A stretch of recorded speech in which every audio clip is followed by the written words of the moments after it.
So much of my recruiting experience I pull from in working with people and in communicating, because I got to a place in my coaching career where I never wanted to convince somebody to come to the school. I just wanted to accurately and fairly paint the picture. This is who we are. This is what we're about. And if this works for you, great. Let's see if we can make it work. And I've taken that same approach into my real estate business too. There's kind of two groups that I tend to really connect with. One is people that relocate from out of state, and we have a lot of relocation here. And one of the things when I pull from my experience, I was able to offer empathy to the situation. Yeah, that's right. And then the other group that I really love to connect with is first-time home buyers. And I think of them as incoming freshmen. Yeah. So they always ask the same questions, and they always try to qualify it, and they never want to stand out, and they say, "Oh, this is going to sound like a dumb question." I'm like, "That's okay. Ask it." "Well, this is probably a stupid question." "Nope, I promise you."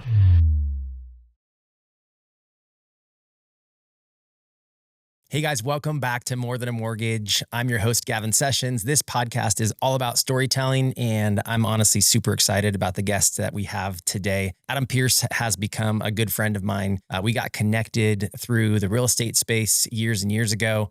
And when I started this podcast, he was absolutely on my short list of people. He's such a good storyteller, and he's got a really cool story. So I'm excited to have Adam join us today. And Adam, welcome to the show, man. Thanks, Gavin.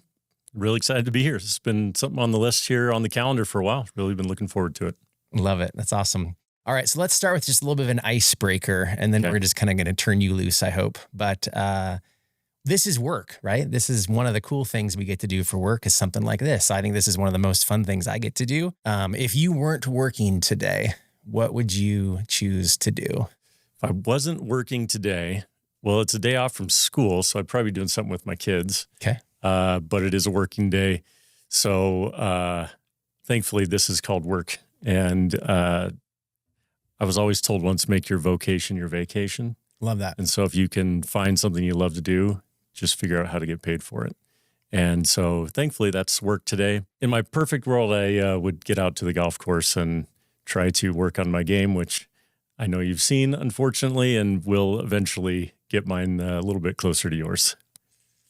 Golf's one of those games it's elusive, right? It feels like you touch on moments of sufficiency. I don't want to say excellence because that's fleeting, or that's, what am I trying to say? Excellence in golf is something that few people probably reach, right? I would say it is a fantastic sport that allows you to continue to pursue excellence.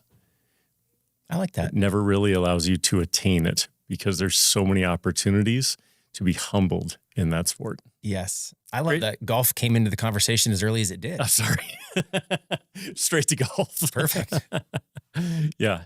That would be my perfect world, is to be a competitive amateur golfer outside of work time. Yeah. Amen to that. Yeah. Would love to. How many days a week would you play golf if you could? Realistically, if I could play once or twice a week, I'd be thrilled. Okay. Yeah.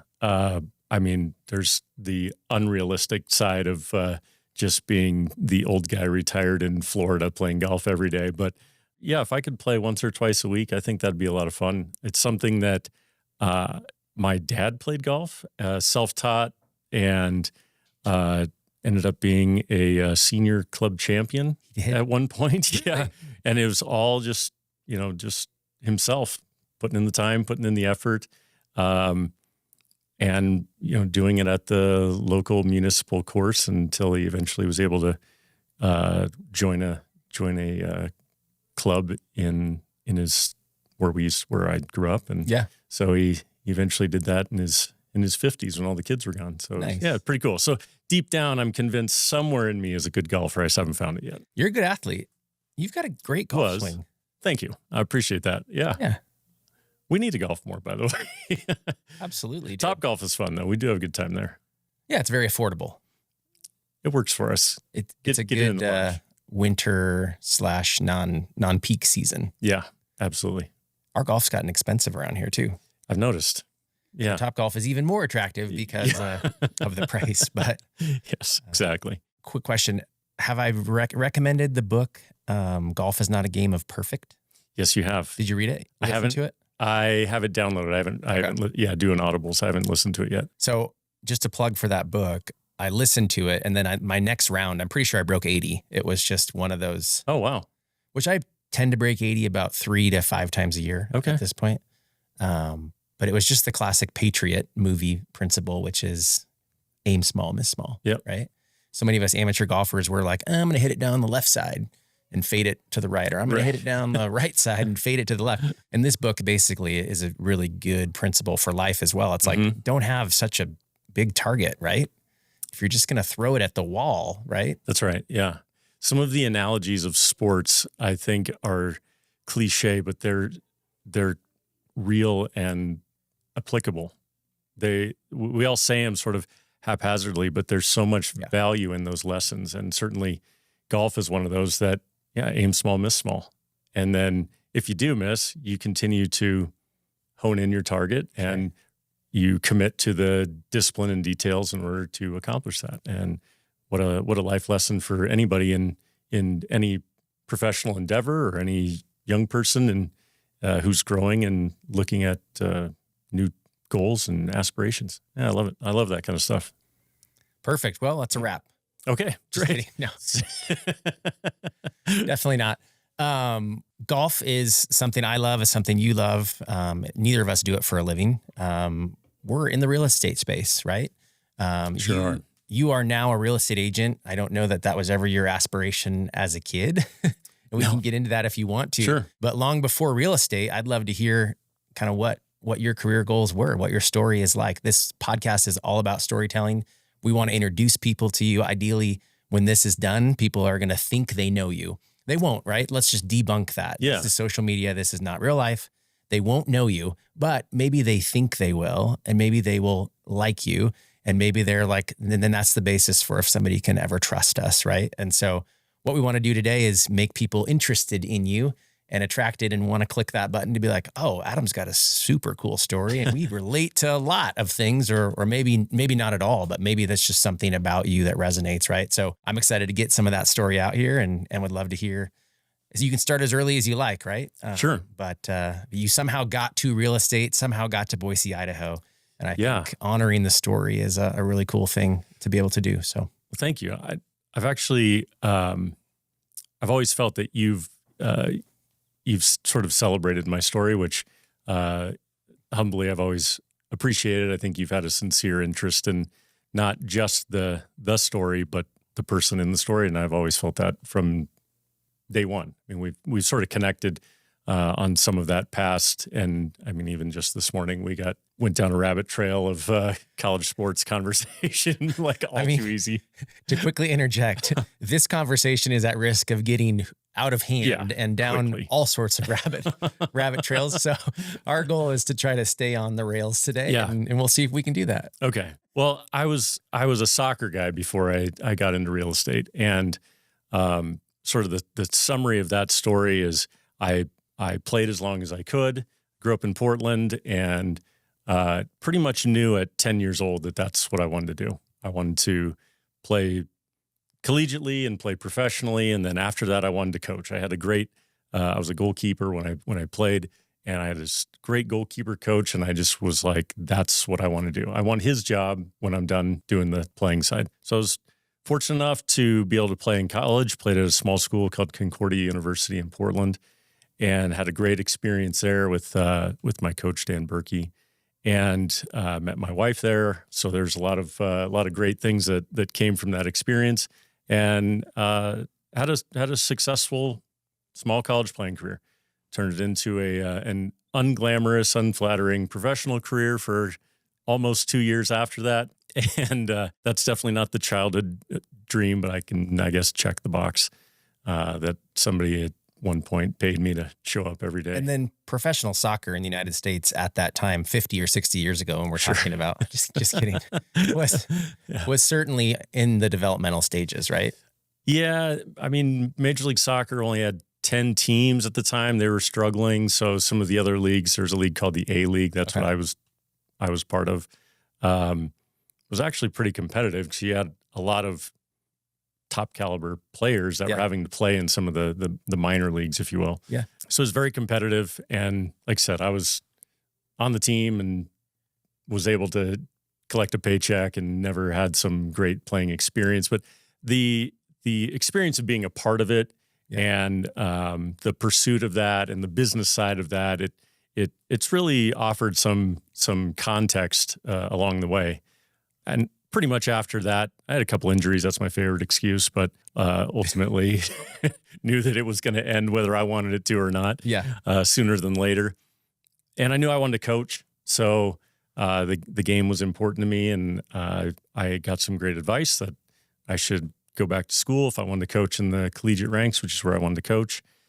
So I went back and I got a master's degree at the University of Akron in Akron, Ohio. So I moved from Portland to Ohio, and I got on staff there and started my coaching journey.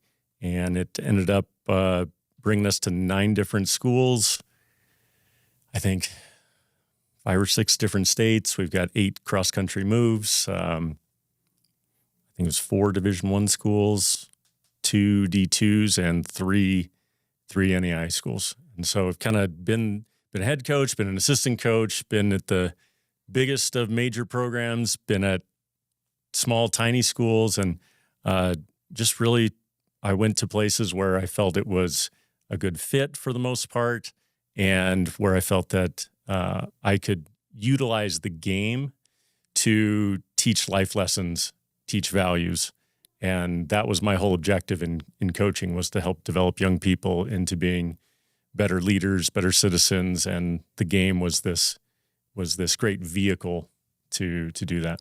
Love that. So let's back up just a quick second. So you mentioned the league you were part of as a professional for 2 years. What was it called? It's called the A-League. The A-League. Yeah. Was the Portland Timbers and the Seattle Sounders at the time part of that league? That's right. Yep. Okay. Yep. And then they've since elevated to become part of MLS. Not even remotely the same now. Yeah. Right. Yep. Okay. What team were you on, out of curiosity? The Timbers. When the Timbers officially came back in 2001, I was a part of that first initial roster, part of that first season. Yeah. Nice. Yeah. That's cool.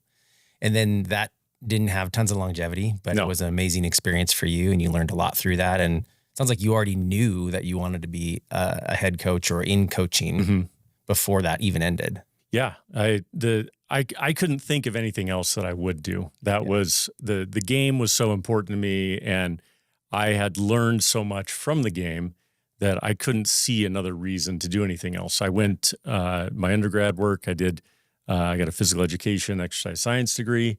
Everything was involved around sports and about human movement. And when I got into grad school, I have a master's of science in coaching, master of science in education in the sports sciences and coaching.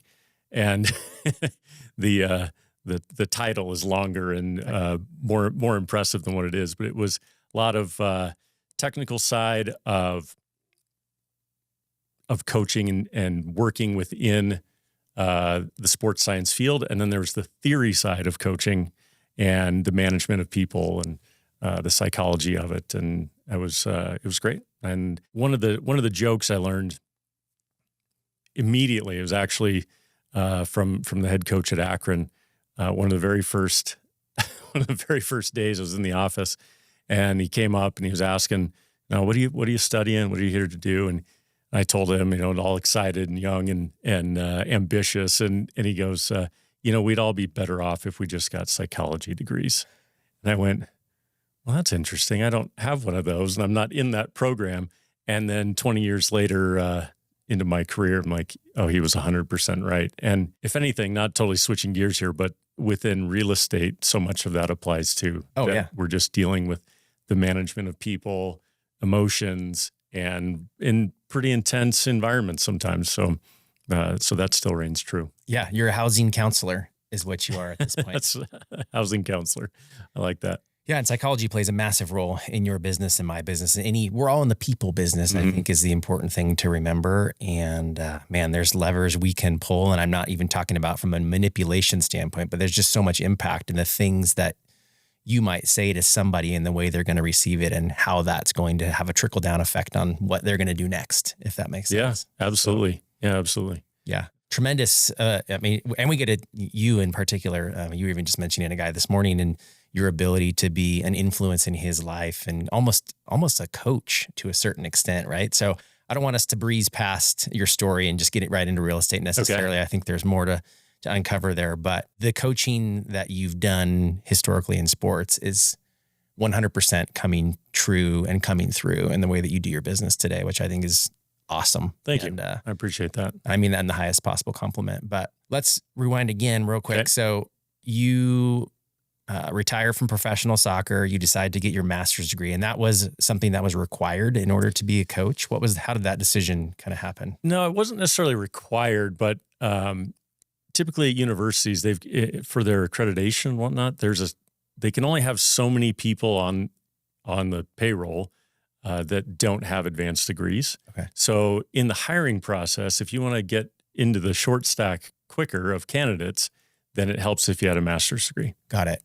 Doesn't entirely reign true as much as it did anymore. And especially at so being in soccer, it's an Olympic sport. Yeah. And so oftentimes the positions, even though they were full-time, that you might have worn multiple hats.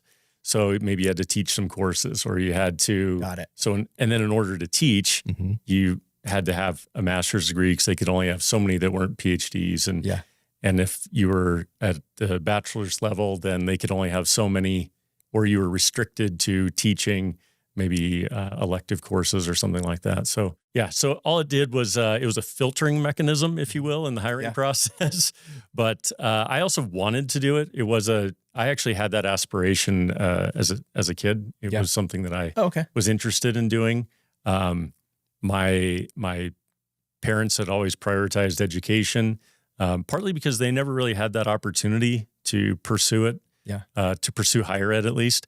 And so they had always impressed upon me and my siblings that it was important. And so I just really took it to heart, and I'd set it as a goal when I was younger and eventually did it. That's cool. Yeah. So it wasn't too many years removed from undergrad that you went to grad school? Yeah. Just, it would have been 2 years, 2.5 years. Yeah. So probably not totally out of the rhythm of being a student at that point. Unlike if I tried to go back now, 20 years later. Yeah, no, totally different. Yeah, it was, and the fact that I was coaching in college, I was in that rhythm and energy and tempo of being on campus already. So it was incredibly challenging. I mean, it was wildly difficult.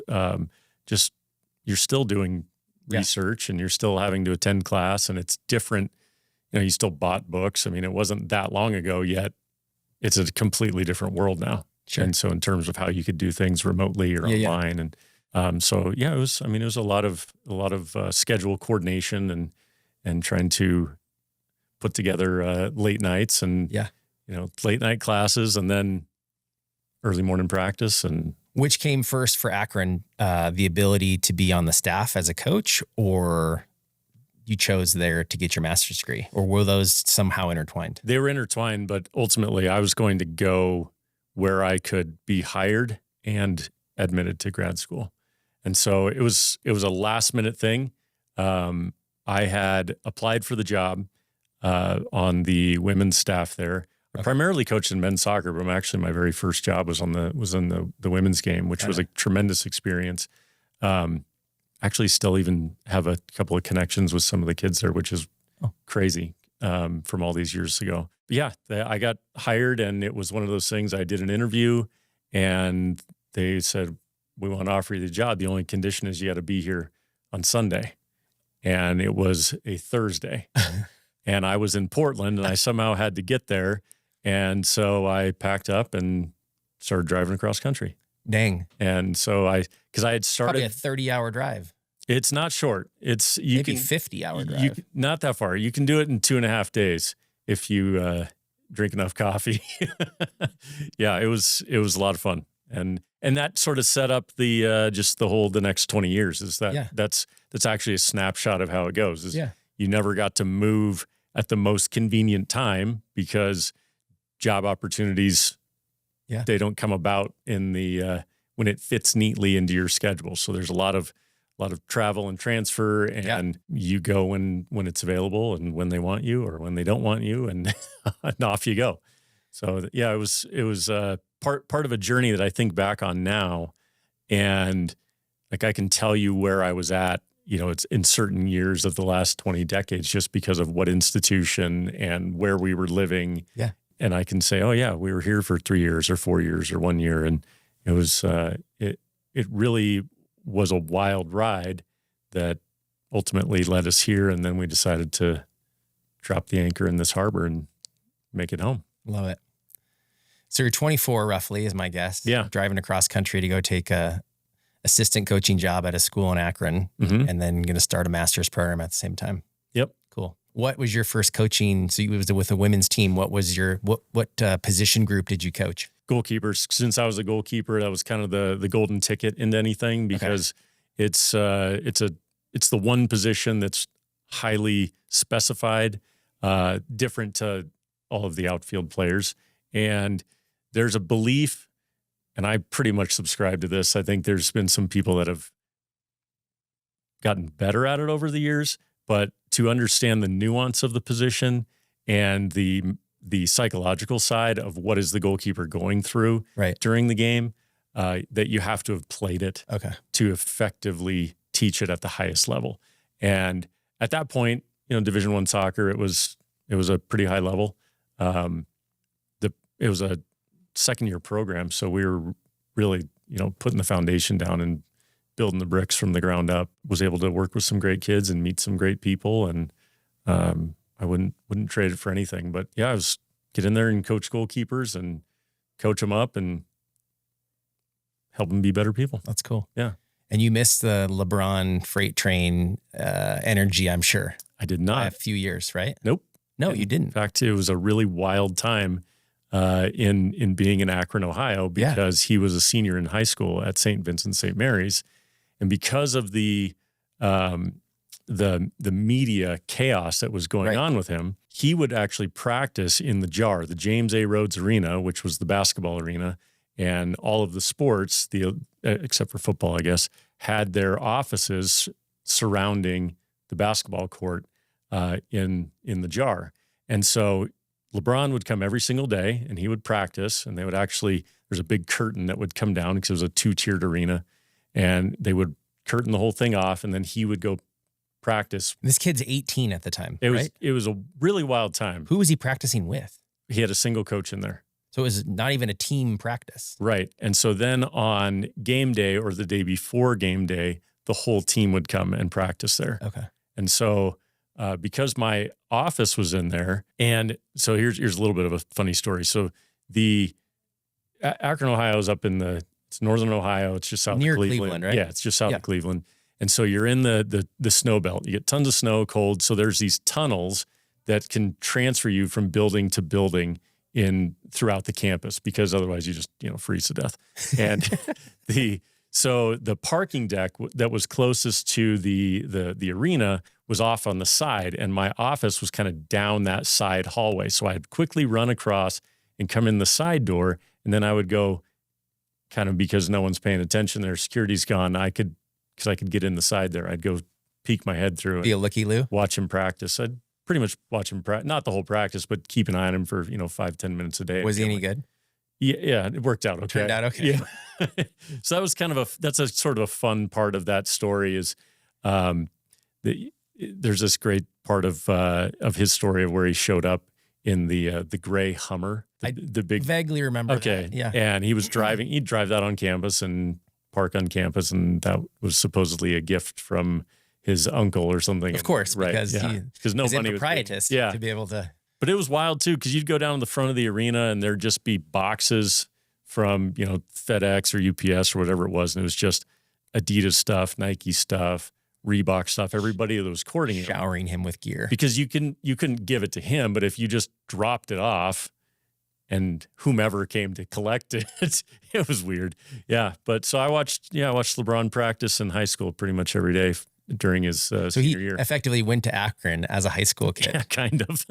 So his college that he skipped was effectively experienced during his senior year then. Yeah, just wild that, he's there by himself, and just because of the media attention that it put on the rest of his team and school, and they probably couldn't handle that over at the school. So he was there at the university and practicing there, and it's funny too. It's funny considering he's a billionaire now. Yeah. so that side door that I would go in had a little concrete pad, maybe, 4x4 or whatever it is. Yeah. And his mother and someone else, I think it was uncle, used to have a little card table set up there, and they would sell King James t-shirts. That's for right. $10 on the side of the building. And I used to get a kick out of that, thinking There's probably like, I don't know, $6 or $8 in margin on those shirts. Yeah. Probably And there made a was difference for their family. Yeah, they were homemade, just screen printed tees, King James, $10 right there on the side of the building. Right. So yeah, it's kind of a funny part of the timeline of events, and certainly the ways I've felt blessed over the years to get planted in Akron, Ohio, not because just a kid from Portland, it's not a place you aspire to be. Yeah. You go, I don't know, I just ended up here. And then you get to be there in a really kind of a unique time in our sporting history, I guess, with him and what he became. Just cool. Like, he'd show up to the basketball games every once in a while. Akron played Kent State, and he and his crew showed up to the game. And at that time, everybody knew who he was, but he was just a high school kid too. Yeah. So they let him sit there and enjoy the game and all that. So yeah, there's a couple of fun memories from that.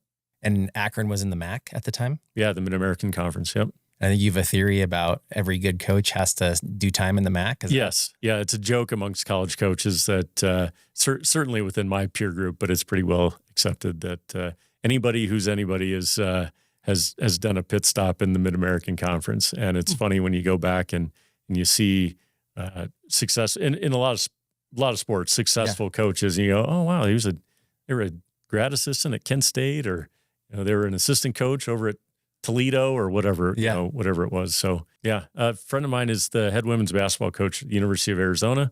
She was the head coach at Buffalo for a while. So and anybody that really makes it to the top, they've done a stop in the MAC. Can you name any other names that people might have heard of?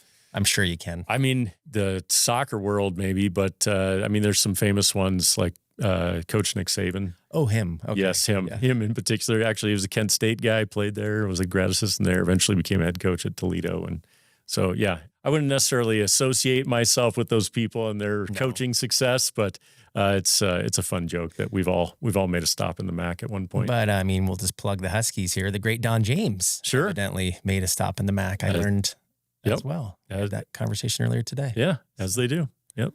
That's cool. Awesome. Let's not fast forward too far, but would love to kind of have you kind of just run us through your college career stops. Okay. So Akron lasted for how long? Just a year. Okay. Just a year. One of the assistants on the men's staff, Coach Flanders, he and I became good friends, and he became the head coach at the University of Central Arkansas, which was a Division II school. Asked for, come join him, be his top assistant, full-time assistant coach for a team that had just come out of the Final Four. So they'd had a lot of success at the D2 level, and it just sounded interesting to me. And so I'd gotten enough done academically that I could move there. I could take a couple of classes at that campus to get transferred back, and the rest of it was pretty much my research and whatnot. So so we went to the University of Central Arkansas, and different climate than Akron. Yeah, totally different. I mean, right in the middle of Arkansas, and really actually enjoyed it there. It's one of my regrets, I guess. It's kind of a harsh word, but one of my regrets that I didn't stay there longer. Or play golf there, maybe?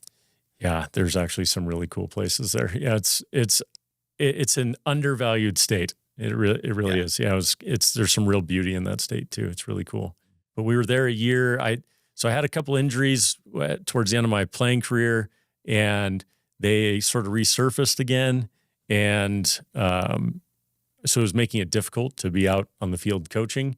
And so I thought I needed to step away. Plus my girlfriend, fiance, wife, who's still my wife, of course, we were engaged to be married, and thought that I needed to try to make real money to actually support and provide for my wife. And so ended up stepping away there, moved back to Portland, and kind of got the legs healed up again, and approached a few other things. Actually went and got my insurance license. Thought I was going to do that. Terrible idea. Got through the class and was like, this is awful. This is not my thing. There's no interest in doing this. What am I doing?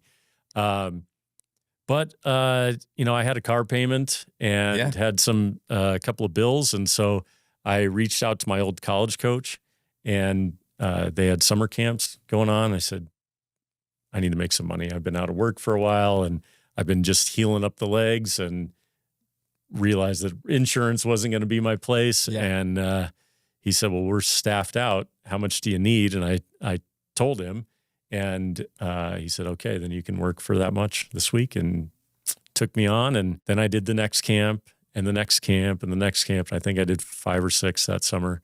And then preseason was coming around, and then he approached me and said, well, what are you doing? You're here. What do we got going on? So this is at Concordia still? Yeah, I'm sorry. This is back at Concordia University. Yeah. So I'm following. It was, so that part was pretty cool. And he helped put together a package for me where gave me an assistant coaching stipend. I had graduated with my master's degree at that point. And so I became an adjunct professor at the school and started teaching pretty much just some activity courses and just courses that fit into the schedule through the exercise science department, and got involved with some club soccer and just was piecing it all together. And so I got back into college coaching again and was an assistant there. We had a lot of success. I mean, we won the conference championship both times, and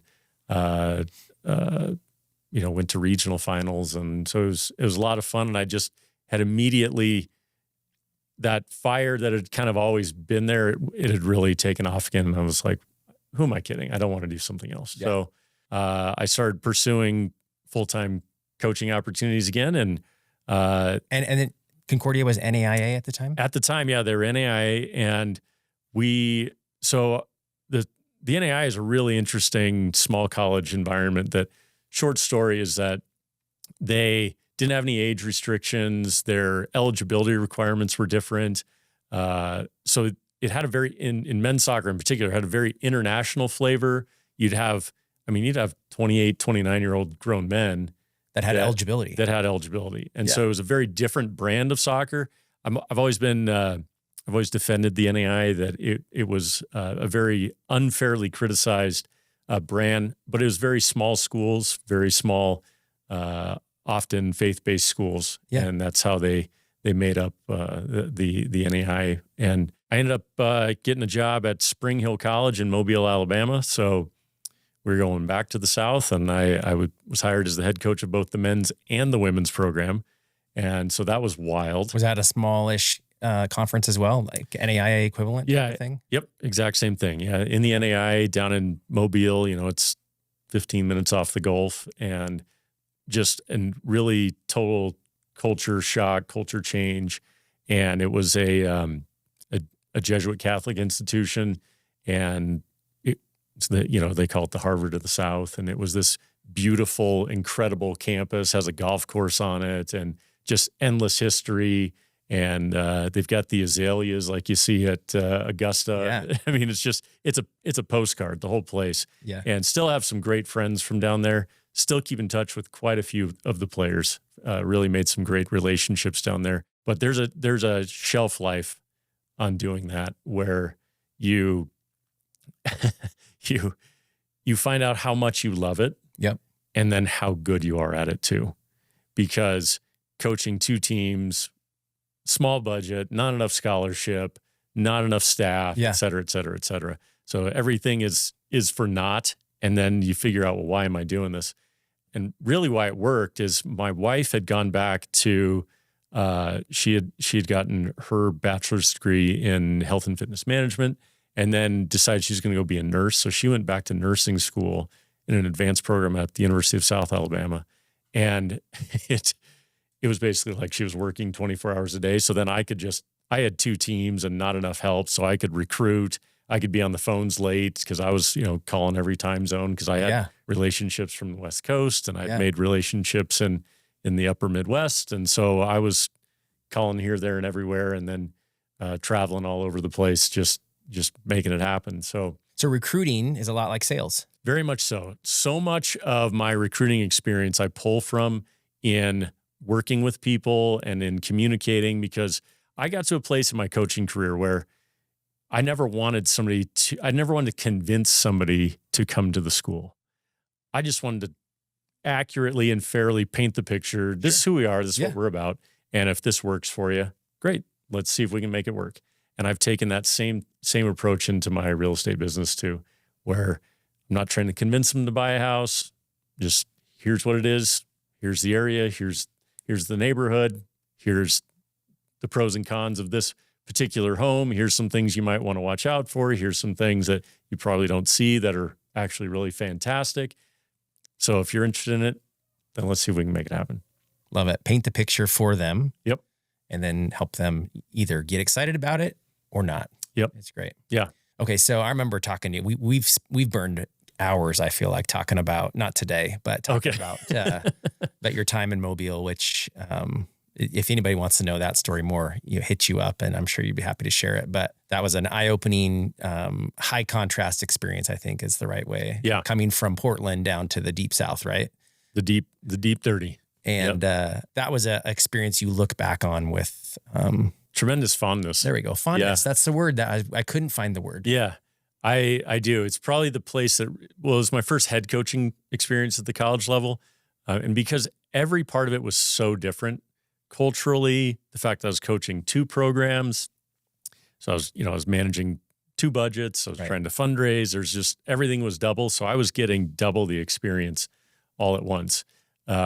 Meanwhile, my father was diagnosed with cancer and ultimately passed away during that time. So he was in Portland. He was in Portland, yeah. So there's no direct flight from Mobile to Portland, and so I was going back and forth as much as I could, and that was a tough time being there as well during that experience, and so that just really helped shape priorities.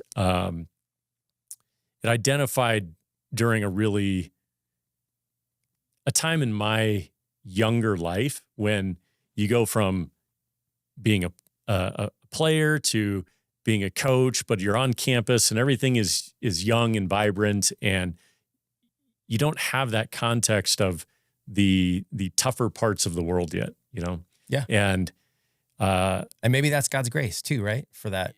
Totally. Being on the younger side of life. Yeah, no, totally. I had a coach once tell me, and I just really valued this, that, scars are stories and bruises are badges. That it's things that you earn. Yeah. And that was probably the first time that I really felt like, okay, man, these are some deep cuts here.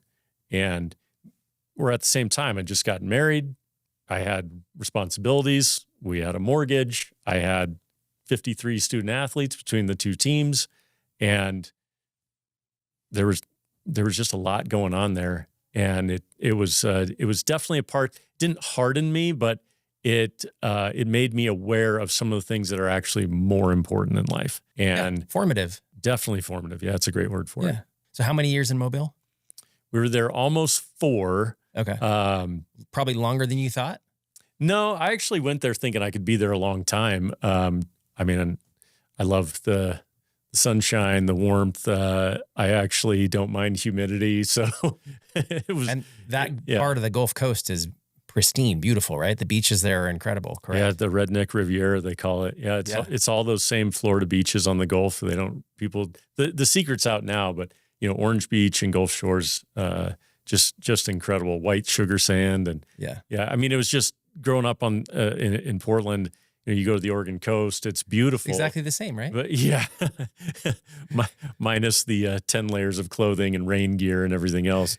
So and 50-degree ocean or whatever it is. Oh man, yeah. The Gulf was just different. It was just a whole.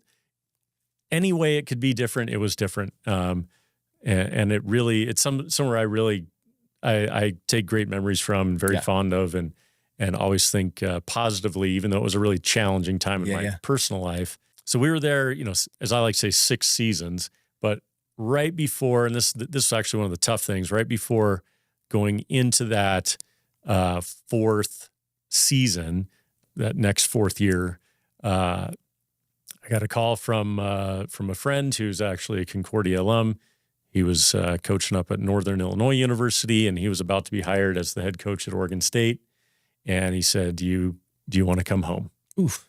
And I said, you know what? I Go coach at Pac-10. Would it have been Pac-12 at the time? It was Pac-10. 10, yeah. It was still the Pac-10 for that first year. I thought, here's a chance to go home. The state university, they were the only division state school with even Oregon doesn't have a soccer program to this day. Correct? No, correct. Yeah. So the only Division I programs were the University of Portland and then Oregon State. And so I thought I could be, closer to my mom and be there to support her and then my family. And they're all still there in Portland. So, we talked about it quickly. And next thing you know, we're moving cross country again, going back to Oregon and landed in Corvallis. Okay. So you did go to Oregon State. Yeah. We spent 4 years there. Almost 5. I ended up leaving in the spring. It was an interesting time because we went in there. We inherited a program that was struggling, but they had some really special players, and was fortunate enough to coach a player that ended up being the number 1 draft pick overall in Major League Soccer. That's cool. Very first pick for the Philadelphia Union in their whole existence as an organization as well. So was able to coach some pretty special people and incredible athletes. And then we recruited there, and we had to repair and rebuild this program. And it was also a difficult time if to think about it in real estate terms. We were there 2009 through almost 2013, and that was the subprime loan real estate catastrophe that was going on. So when you work for a state institution, they didn't necessarily have all the resources that you would have wanted to be available. So it was a pretty challenging time to be there.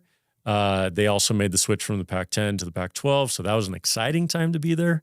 We brought in some really great kids, some really great talent. I mean, we ended up having quite a few kids earn a lot of recognition. Several kids drafted, went on to play professionally, and so that part was fun to see them have success. But ultimately, I got to be a part of something that for my home state that was cool. Was pretty important. But then we had my daughter, and then eventually my son, and so your kids were born back in the state of Oregon. That's right. We're all Oregonians. Actually, there you go. That's kind of cool. Yeah, it was kind of cool actually. So Division I soccer, Division I athletics, you're recruiting a ton, and in the world of college soccer at the time, the recruiting calendars were open, which some of the other sports were more restrictive. So you're recruiting in season, you're going on the road, and the fact that we were recruiting internationally, we were recruiting all over the country because of not only who we needed to be as a program, but who we were competing against. And then I had 2 young kids, and wasn't making a ton of money still. So figured I needed to have a little more control over my schedule, and had always had this dream of living in Arizona. My grandparents were there when I was young, and so loved to visit them. And I was like, man, Arizona would be cool. So the NAIA came calling again, and this little school called Embry-Riddle Aeronautical University in Prescott, Arizona. You said it correctly. Yeah. Prescott. Not Prescott. Prescott like biscuit. That's what I was told one of the first days I was there. It's like Boise, not Boise. That's right. Exact same thing. Yep. And so we went down there and jumped on board at Embry-Riddle. And as a head coach? I was a head men's coach there.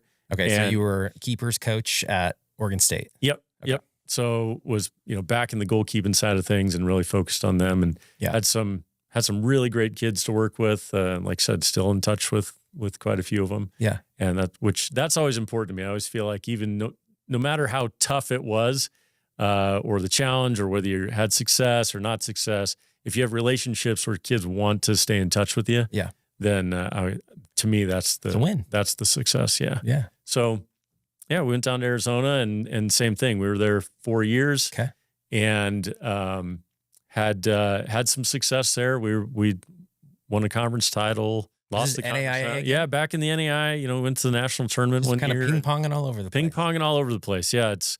I've never been afraid to move. Never been afraid of the challenge and the opportunity. Yeah.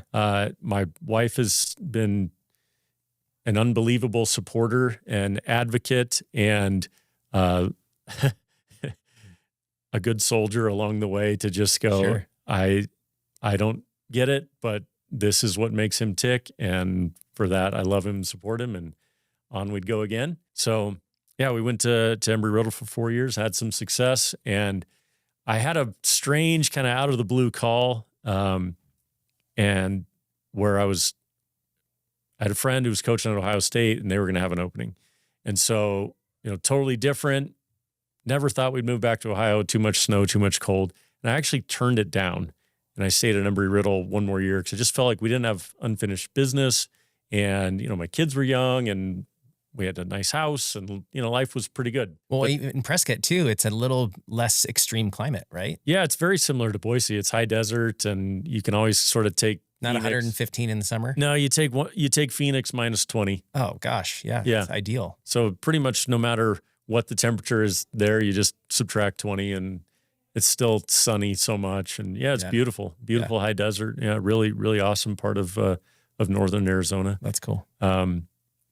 So yeah, then the next year we had this sort of the same thing. They ended up making a change at that position again, and they called me.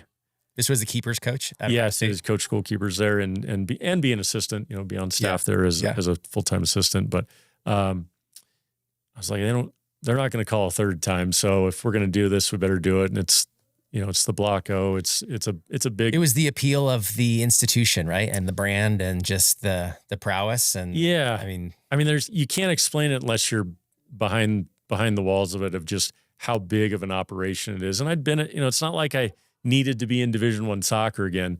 It was to be at that institution and to be a part of that experience. And it was wild. dominant program at the time and still is, or no? They'd always they've had some success. They'd been to a Final Four and whatnot, but it's sort of underachieved. They were the head coach was kind of towards the end of his career, and in fact ended up retiring partway through our deal there. So Do you remember the years specifically you were there? yeah, we were there. So I went there in the winter of 2016, and then we were done spring 18. So it was Was that still Jim Tressel for football?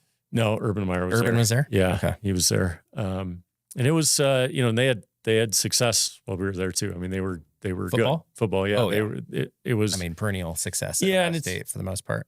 It's just an interesting experience. I mean, you can't really explain how the resources. This is all pre-NIL, of course. So the resources that they had, from facilities to personnel to just budgets, was And that would have translated to non-revenue sports, right? yes. And that's the thing, we haven't said that term yet, but Yeah. I mean, football and basketball are generally the revenue generating sports for an Yes. institution, right? Yeah. And everything else you said was an Olympic sport potentially, or however you Yeah. want to describe it. Yeah, and learned too there that wrestling and men's lacrosse there also drive significant revenue, Really? which is crazy. But football is that's where it starts and stops is with them, and that's such a money printing machine. It was just it was interesting to just be behind the scenes, and we'd train in the Woody Hayes, which was the big indoor football center. We'd train there in the mornings when the snow was out and everything, and so then those guys would come in, and you get to meet those coaches, and you realize they're still just college kids, and they're just bigger and incredible athletes too. Yeah. But the athletes I was working with were they're elite athletes, and they're really incredible people, very interesting people, and really respect and enjoy them. Yeah. And that time there, it just didn't last as long as I'd hoped, but from there so then I was on the move again, and we stayed in Columbus, ended up staying there, and then I commuted to Pittsburgh, which is about 3.5, 4 hours, and then I was an assistant at Duquesne University in the Atlantic 10. And by commuting, you were driving to Pittsburgh, or Yeah, so I would go over, and then I'd stay for 3 or 4 days, Okay. then I'd come back. kind of like a firefighter? Yes, putting out fires sometimes. Yeah, So then my wife and the kids were staying in Columbus, and then Okay. I would just stay 3 or 4 nights over there, and then coaching goalkeepers and being an assistant, and a lot of the stuff that the projects I would do is then I would do some of the Midwest regional recruiting, and then I'd do a lot of the film study and things like that, because I could do that from home. Yeah. And I could send that back over, and then I'd go back for training and matches, and it was a pretty wild time. I was only there one season, and then saw an opportunity to come back to the Northwest, which is part of the equation of being here. My family's still here. My wife's family is largely in the Seattle area still.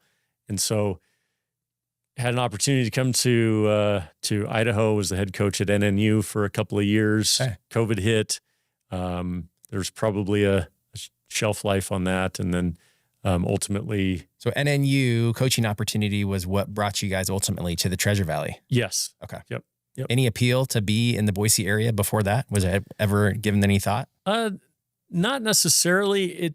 I knew that when I was at Concordia as a player, there was Albertson, as it was called, the College of Idaho, and then NNC. So they were in our conference, and so came over and played them. Sure. And so I'd been here at least once a year, sometimes twice a year, for 3-4 years. And then when I was coaching at Concordia, we were over here playing C of I, and so I'd been here, but it never really was a place where I thought that's absolutely where we're going to end up, because it was short. We'd either drive in and drive out, or we'd fly in, play the game, and we'd be on the last Southwest Airlines flight back to Portland that night. And so I never really got to experience Idaho, other than we just came into town, and so I could check the box that I'd been here and had somewhat of an idea. Then after being here, realized it was weird that the appeal of moving was less appealing than not coaching, and so decided to actually hang up coaching. Okay. And so because the alternative would have been continuing to move. we would have moved again. So the NNU opportunity had a shelf life as well, just like all these other gigs, right? Over the years. Yep. And so it would have been another move to another state or another program. Yep. And at this point, you had 2 kids. I have 2 kids. Yep. And they were both in. My daughter, when we moved here, was going into 3rd grade. My son was going into kindergarten. So they were young, but that's the time to move too. I mean, if you're going to do it, that'd be it, right? And then help them get established. Yeah. I mean, my daughter went to 3 different elementary schools, and my son ended up at 4 with the kindergartens and pre-Ks and all that. So, they're resilient and adaptive, and but we came here and just really, we liked it, and we liked everywhere we'd been. Yeah. We've always took the approach that home is where you hang your hat, and you're responsible for making it good or not.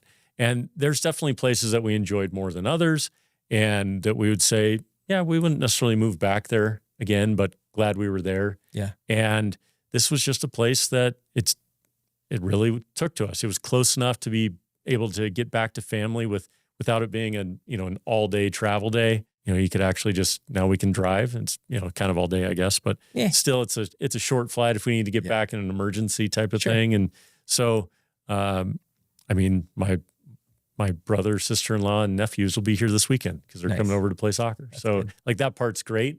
Yeah. And that was really important to us. And, it's sunny here, and it's just the quality of life. And at the time it was just because we moved here in 2019. Okay. I came in January, and then my family formally moved out in June. Still much more affordable then than now. Yeah. Oh, 100%. Yeah, 100%. And that was the part, is that there was this, people were like, hey, this is cheap and affordable and this great quality of life.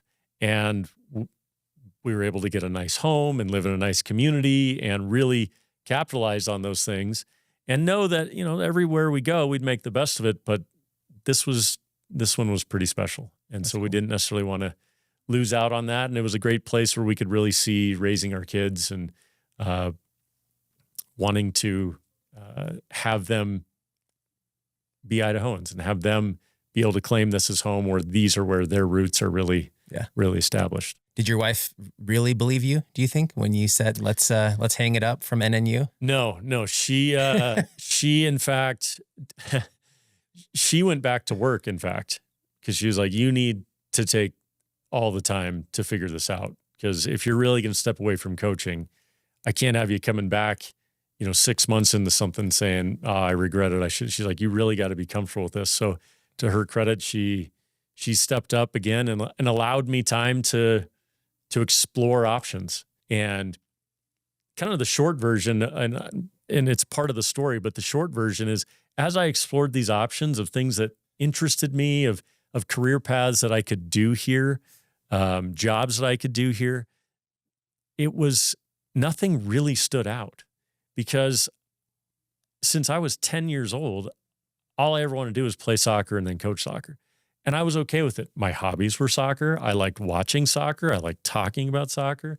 And I was a fan as much as I was a professional of it, as a student of it. And that's a small subculture of people, I would say, in general. I mean, whether you're whether you're in soccer or whether you're, soccer is probably smaller than football or basketball, for example. But like, I think of PGA Tour guys like that at the very young age, it was like, okay, they got a pretty good swing at it as a kid, right? Yeah. And if they can get the right coaching and have the right mindset, then, to be on the PGA Tour is a ridiculously small percentage of people. Yeah. It's insanely small. But you were even part of a small subculture as well, right? Very driven and passionate about a specific sport that really, even to this day, it's the world sport probably, but it's not. Yeah. It's not America's sport, right? Not yet. It's certainly growing, and it's going to continue to grow. We've got the World Cup here this summer, and that's really exciting. I think it's only going to continue to make our game greater, and young people will be able to connect with it. That'll be their first time where they can really grab hold of it and go, wow, that was in our country. And that's your kids, and that's my kids. And Yep. And I think that part's really important for our game. I remember a little bit of the 90 World Cup, but most of it wasn't. That's the first one I really remember, but it wasn't broadcast everywhere. You didn't have streaming. And then we had the World Cup here in 94. And that's when it was like, oh, wow, this is crazy. But we didn't have a pro league. So it's not like you could really aspire to anything beyond the collegiate game at that point. It was. Did the United States did they even make the World Cup when they hosted it? Yeah. Oh, yeah. They did? Okay. Yeah. That was actually a perk of the host nation the gets host to be in is it. an automatic. Would we have been in? Yes, we would have been in. Yeah, so we qualified in 1990, and then we would have still been in 94 too. Good. Yeah, so that part I was really one track mind in that focus and in that element, and I was okay with it, and that was who I was, and it was my identity for better or for worse, and it had been hindsight has maybe developed some more interests that have been healthy and maybe beneficial along the way, but I was okay with it. I wasn't looking for anything else. I was content and happy that way. Sure. Where I really grew was my passion for teaching and coaching and the educational side of it, more so than just the technical, tactical, competitive side of the game. And so that part was really that grew the longer I was in as a coach. But the only other thing I'd done a lot was buy and sell houses because we moved so much. That's true. And so very practical. Part of that coaching experience and that drive was that you had to be okay with that, and you had to understand what you were taking on.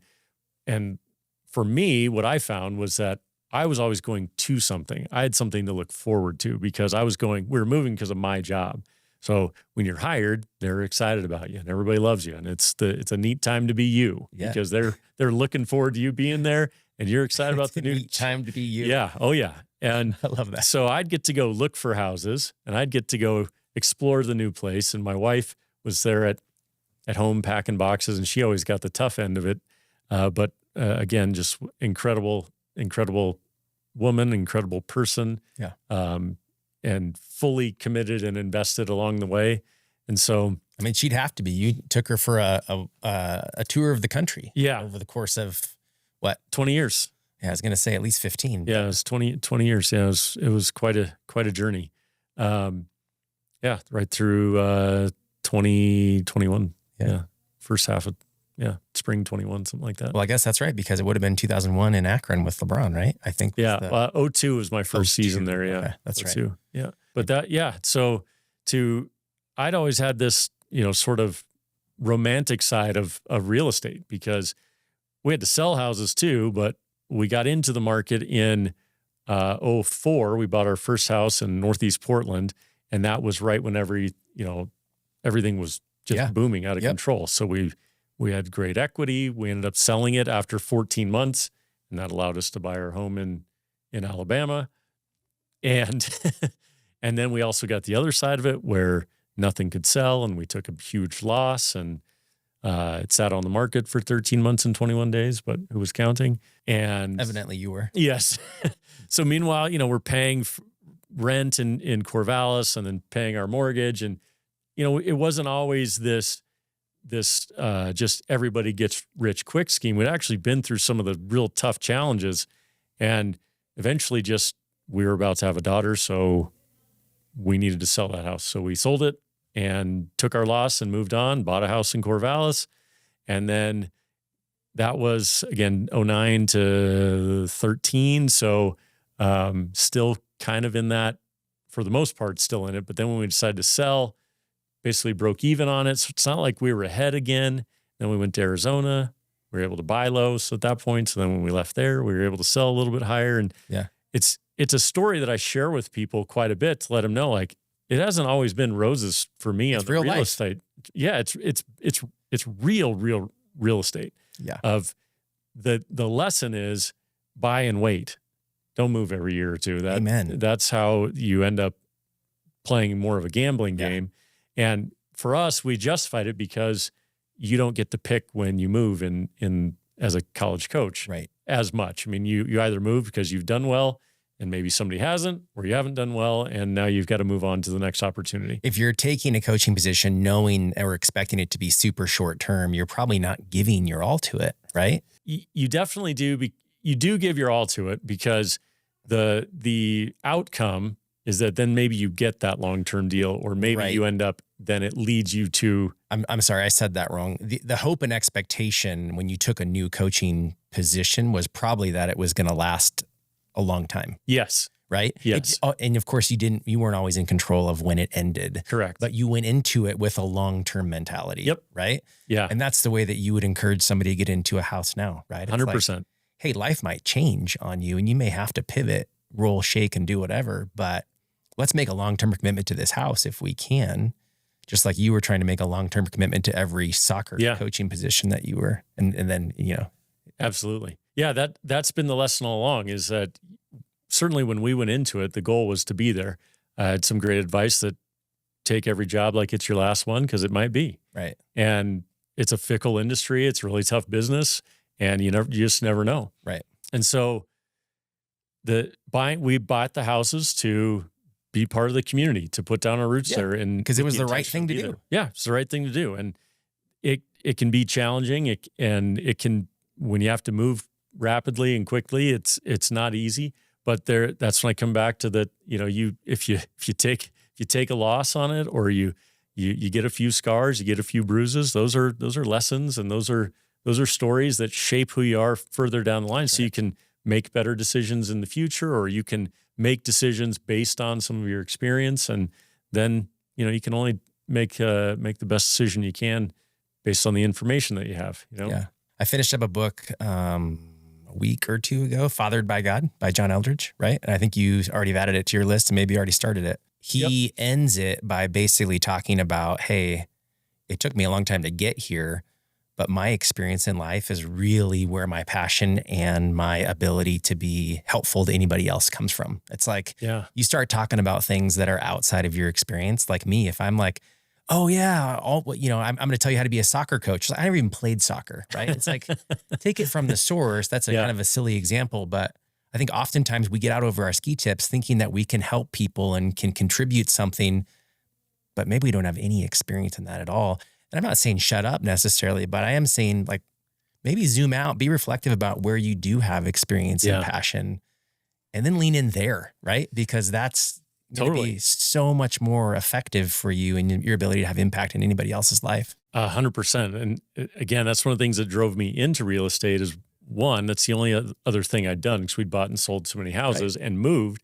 But really what it was, because I didn't fully understand or appreciate the industry and what it was. I had a certain perspective of it, and I'd had experiences with good realtors, with bad realtors. I'd had title experiences that were pro and con. I had dealt with insurance and everything else that was that surrounds a real estate transaction, that I thought I knew about the industry. But then I got into it, and I realized that yes, there's a technical side to it, but ultimately it's about the people that you work with. Right. So you got to have great lenders, you got to have great title people, you got to have a good agent.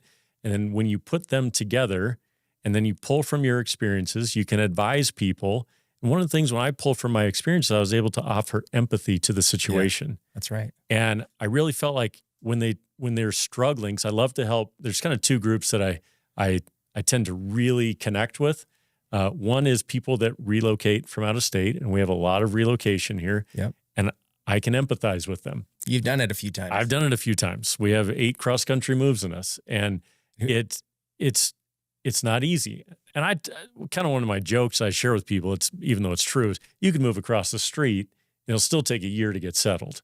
It's true. So when I offer that to people, and when they say, if you don't understand, I'm like, listen, I may not understand exactly what you're going through, but I've got a pretty good idea. So that's going to help shape how I can support you. Yeah. And to make you successful, whether it's in the transaction or in the transition. That's right. Once you are here. And then the other group that I really love to connect with is first-time home buyers. And I think of them as incoming freshmen. Yeah. Because freshman parents, they always ask the same questions. And they always try to qualify it, and they never want to stand out, and they say, "Oh, this is going to sound like a dumb question." I'm like, I've heard it. I guarantee it. I promise you. It was like 10 minutes ago, your teammate just asked the same question. So let's go. And it's the same thing with first-time home buyers. Well, I don't really know about this. That's okay. Ask it. Well, this is probably a stupid question. Nope. I promise you. Ask it. And I love to, and when it is those same questions, I love it because it gives me some authority on the response and the answer to be able to say, okay, good. I know where your head's at. You're actually asking a question that almost all first-time home buyers ask. And so then I can walk them through those steps. And I do really enjoy that process and that part of the journey. So those are kind of my two favorite groups, but of course help anybody out there that wants to buy or sell a house. It's well said. I didn't even ask you to give your pitch, and you just did an amazing job, just in conversation. And I think the truth of the matter is if we say we want to help anyone with a pulse, well, that's not very memorable, and that's not going to help me think of you when I run across an incoming freshman, right? Yeah. One of those first-time home buyer people, right. or the relocation person, right? Because guess what? You've done both of those things, right? You've been an actual coach, and you've been a relocating expert, whether you like it or not. So yeah, that's the best way to be memorable is exactly, hey, who do you want to help? Well, you just named it for us, which is awesome. I don't want to drag this on super, super long. What's the goal for this was that somebody would be interested in your story, right? Sure. And I do know you. but I know more about you today, which is cool after getting to hear this episode. And somebody's going to hear this or watch it and be like, oh, I know Adam. He's cool. Like, I want to be all, what's the best way for them to get in touch with you? Certainly through my social media accounts, everything, all the major platforms at Adam Pearce Realty. Okay. Everyone is named the same. Instagram, Facebook, X, YouTube, nice, TikTok, whatever. I'm on all of them. And are you posting the same content to all of them? Often, there's some cool aggregators out there now, right? I pretty much do. And some of the videos land better than others. I don't spend as much time as I probably should understanding the algorithms and what might help it be more successful on one platform versus the other. I pretty much take my real estate social media content from the perspective of I want to share a little bit about who I am. Yep. So when they connect with me, they can go, all right, I kind of have an idea of this guy's personality. I try to offer a little bit of humor. I try to offer a little bit of fun with it.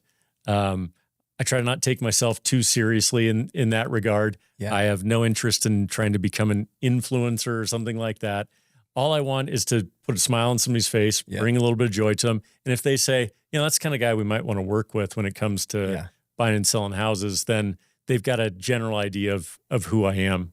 And all of those platforms and videos and the content side I've really leaned into as a marketing tool. But at the same time, it's a little bit of it's a chance to express yourself and share some ideas. You've done a great job. I mean, you've really stepped up your game. AI certainly helps, right? With that. If we're not utilizing AI in our business, we're certainly missing out on a huge opportunity, and you're definitely at risk for getting left behind. I think. So the way you've been creating video content using AI or whatever other tools you're using it's been spot on. Thank you. Very memorable. It's been very eye-catching. It's funny. It's maybe not for everybody, but guess what? You're not trying to be everybody's agent. And so I think you're doing a great job at it, and your consistency is noticeable. And I hear that's how you can be successful using social media is being consistent. So yeah, ultimately it's just the discipline to show up every day and do it. right. And just like anything, no matter what you want to do, I mean, this is just the old coach coming out at me, but it's being consistent, showing up with a good mind and a good attitude. And if you do that, then you might get the results you want. And that's the beauty of coming from a competitive sports background. Yeah. Is that you've got to be willing to be faithful and committed to it without a guaranteed outcome. That's right. And I've just leaned into it to say, I can't pretend like this isn't important. And this is how you market. This is how people take on news and information and certainly connect. And so if you can influence some of that and control it a little bit in the sense of it, you can at least share a little bit. I mean, to your point earlier, I mean, social media it's a very fixed perspective. It doesn't tell the whole story. But what I've tried to do is lean into that and go, well, at least if I can tell part of the story, right, then you can come into it and go, well, I have enough info about this guy that this might be somebody I would consider.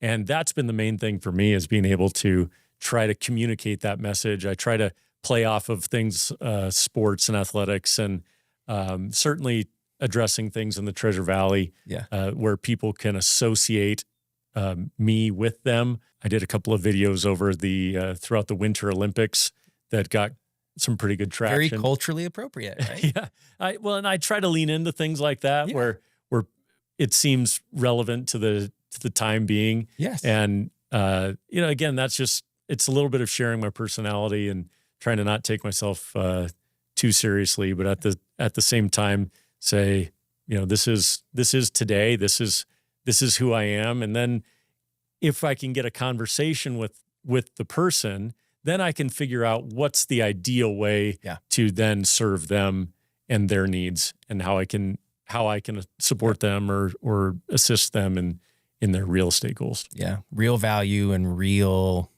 relationship still happens with our voices, right? Whether we can get somebody face to face, whether it's an old school phone call or even a Zoom, right? I mean, it's still better than absolutely nothing, but yes, face to face and real relationship. So yeah. Real people, real relationships, sit down and have a conversation. Yep.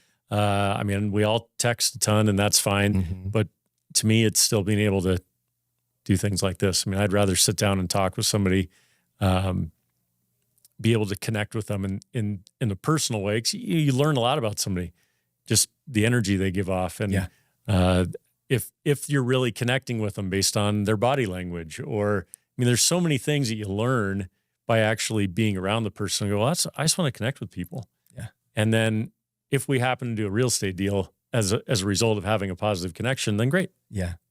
I'm going to leave it with this because I think it's something I've been really noodling on and trying to be thoughtful about. And it's from the Lord. It's part of my studies. And it's like, hey, we got to stop measuring our success by the transactions we close and start measuring our success by the people that we get to have conversations with throughout a given day, right? So let's end the day looking back on the conversations we got to have with somebody and what impact you were able to have in their life. Were you able to listen? Were you able to be encouraging, whatever that was? And then the money's going to figure itself out, right?